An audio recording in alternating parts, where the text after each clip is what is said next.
Industrial environments are usually dirty, loud, with quickly changing temperatures, and full of electromagnetic fields. In other words, tough on both workers and equipment alike, including test and measurement devices.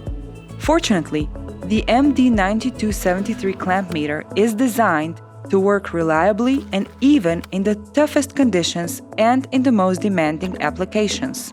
In this case, it is used for checking if the ERSA soldering station's leakage current is within specification.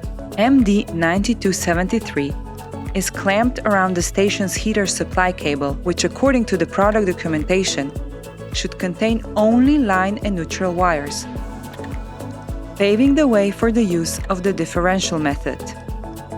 The result may be fluctuating at first, but a low-pass harmonics filter and max and peak functions quickly get it under control. Easy, right?